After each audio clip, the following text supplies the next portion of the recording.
नमस्कार क्रिकेट प्रेमींनो, मित्रमैत्रिणींनो, कसे आहात तुम्ही सगळे.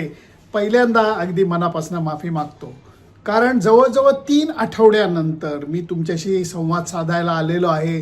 झालं असं होतं की T20 वर्ल्ड कप कव्हर करत असताना आम्हाला ग्राउंडमधनं शूटिंग करायची परवानगी नसते. आम्हाला रस्त्यावरती जायला लागतं, मैदानाच्या बाहेर जायला लागतं, जिथं गर्दी असते, गोंगाट असते, प्रचंड प्रमाणात धूळ असते. या सगळ्याचा परिणाम 35 दिवसाची वर्ल्ड कपची टूर करत असताना बोलून बोलून माझ्या नरड्याचं वाटोळं झालेलं होतं. त्याचबरोबर व्हर्टिगोचा त्राससुद्धा येत होता, चक्कर येत होती. त्यामुळे डॉक्टरांनी अगदी सक्त विश्रांतीची ताकीद दिली होती. 3 आठवडे काही करायचं नाही असे मला सांगण्यात आलेलं होतं. म्हणून 3 आठवडे विश्रांती घेतली, ताजा तवाना झालेलो आहे आणि आता परत तुमच्यासमोर उभा आहे.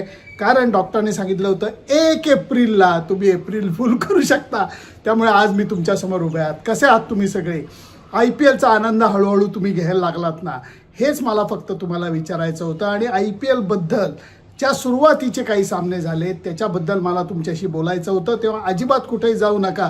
T20 क्रिकेट म्हणजे बॅट्समनची दादागिरी, छोट्या बाउंड्री लाईन, पाटा विकेट्स आणि त्याचबरोबर भल्या मोठ्या बॅट आणि एकदम काय म्हणतात त्याला, बॉलची शाईन जात नाही, रिव्हर्स स्विंग व्हायची शक्यता कमी होते, स्पिनरचा जास्त बोलबाला नसतो आणि मग बॅट्समन लोक राज्य करतात. त्यातनंही भारताच्या T20 टीमनी हे दाखवून दिलेलं आहे, बोलून नाही करून दाखवून दिलेलं आहे की आता 160-170च्या मॅचेस आम्ही खेळणार नाही.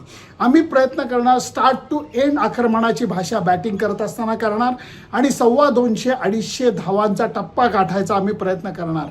हे करत असताना जर एखाद्या मॅचमध्ये एकदम धक्का लागला, आमचा ऑलआउट 120-30 झाला तरी 72, पण आम्ही आक्रमणाची भाषा सोडणार नाही.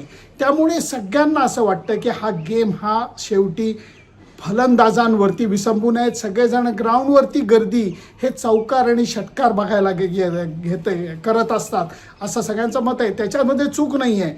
परंतु मित्रांनो, मैत्रिणींनो, ही गोष्ट लक्षात घ्या. जे माझं मत आहे कदाचित तुम्हाला पटेल, कदाचित पटणार नाही, पण T20 क्रिकेटमध्ये सुद्धा सामन्याच्या दोऱ्या या फलंदाजांच्या हातामध्ये 10 पैकी 2 वेळा असतात. 8 वेळा अजूनही मला असं वाटतं गोलंदाजांच्या हातात असतात. कारण तुम्ही कितीही धावा जरी केल्या तरी त्या डिफेंड करायला तुमच्याकडे चांगले बॉलर्स लागतात, स्किलफुल बॉलर्स लागतात. त्याचबरोबर समोरचा संघ चांगला असला, तो पहिली बॅटिंग करत असला, तर त्यांना योग्य धावसंख्येत रोखण्यासाठी तुम्हाला चांगल्या बॉलर्सची मदत लागते.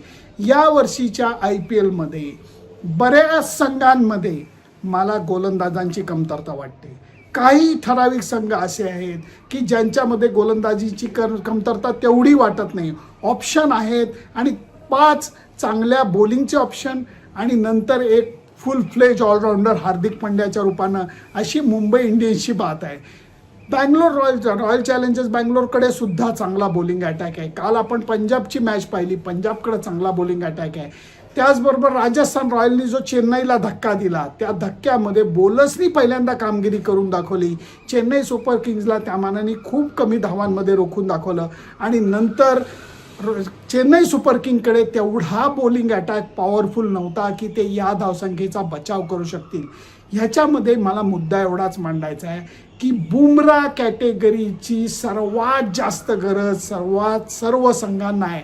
अर्थात बुमरा हे फार वेगळं प्रकरण आहे. 4 ओव्हर त्याच्या ज्या काही चालू असतात, ते मुंबई इंडियन्स असू देत, ते भारतीय संघ असू देत, T20 क्रिकेट असू देत, काही असू देत, त्याच्या बॉलिंगची धार कमी होत नाही.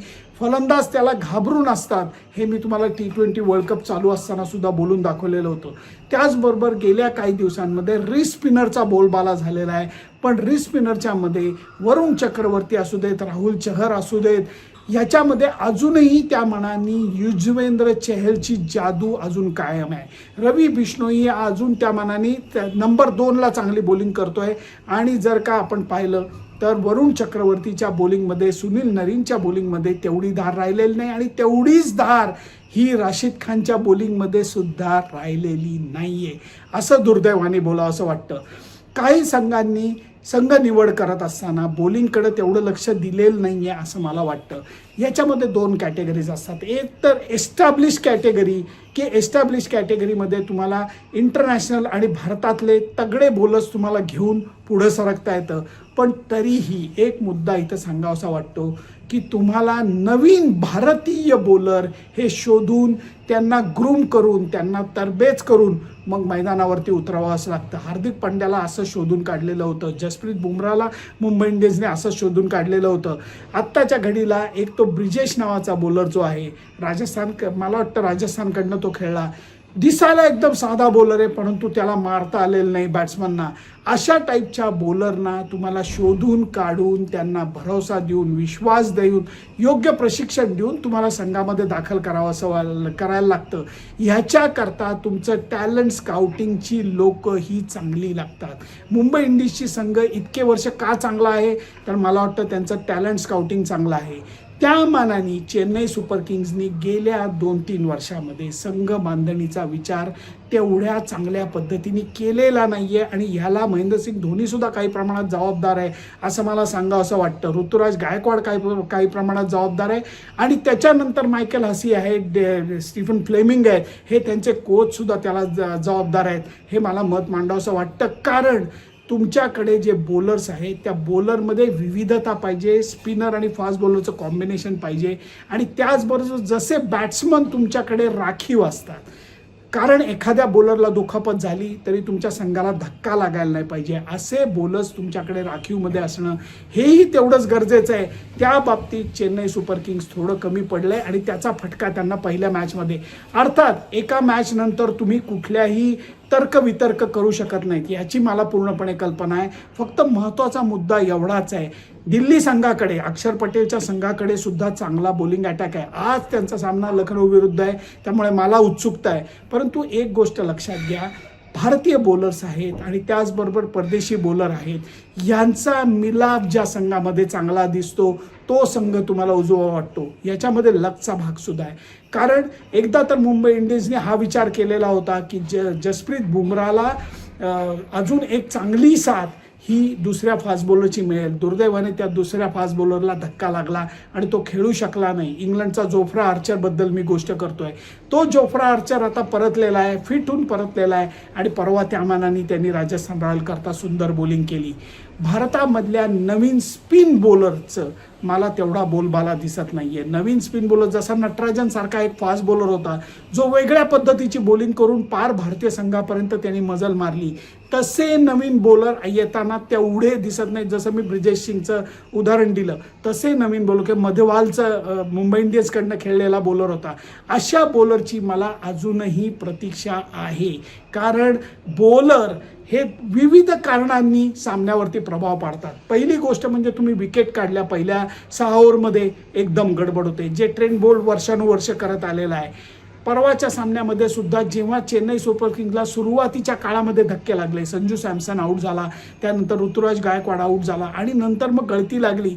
यामुळे बॉलर जे पहिल्या 6 ओव्हरमध्ये चांगली बॉलिंग करतात त्यांचा प्रभाव सर्वात जास्त होतो.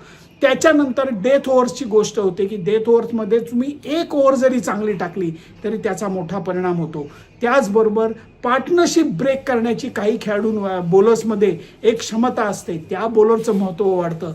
या सगळ्या दृष्टीने सामना कितीही एक सेटल झालेला वाटत असला तरी बॉलर त्याच्यावरती भस्कन इम्पॅक्ट करू शकतो. ही गोष्ट मला तुमच्या पुढे मांडावीशी वाटते. आत्ताच्या घडीला प्रेडिक्शन करणं हे धोकादायक ठरेल, परंतु ज्या संघामध्ये बॉलरच्या विविधता आहे, फास्ट बॉलिंग स्पिन बॉलिंग पर्याय आहेत, ते संघ नक्की करणार. कारण बॅटिंग सगळ्यांचीच चांगली आहे.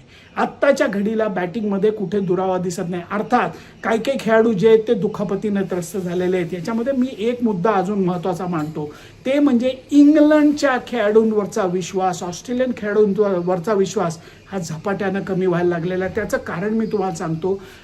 हॅरी ब्रूकला मोठी रक्कम देऊन करारबद्ध केलेलं होतं. ऐन वेळेला हॅरी ब्रूक म्हणला इंग्लंड मला खेळणं माझी प्रायोरिटी, मी खेळायलाच येणार नाही. यावर्षी बेन डकेटनी तीच गोष्ट केलेली आहे.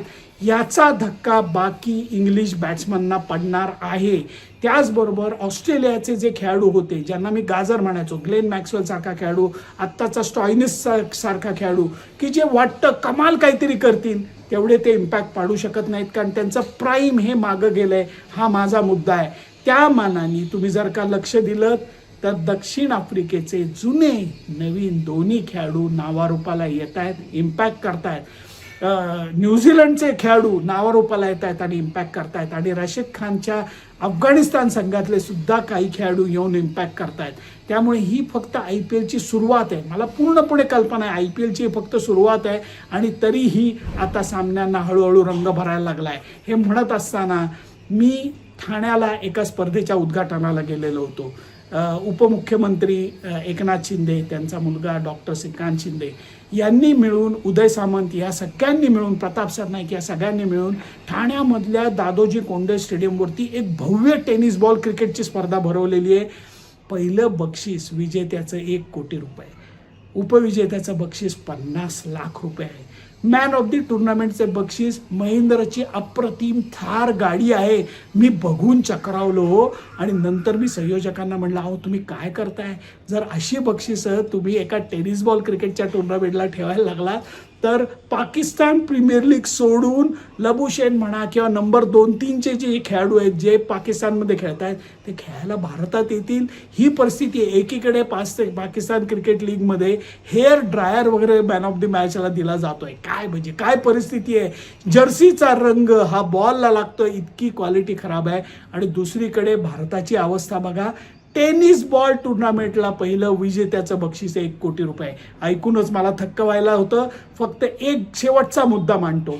IPLचा सक्सेस असू देत किंवा या टेनिस बॉल टुर्नामेंटचा सक्सेस असू देत, इकॉनॉमिकल सक्सेसबद्दल मी म्हणतो. काय किमतीला रॉयल चॅलेंजर्स बँगलोर आणि राजस्थान रॉयल हे संघ विकले गेलेले, ते आकडे बघून डोकं चक्रावून जातं.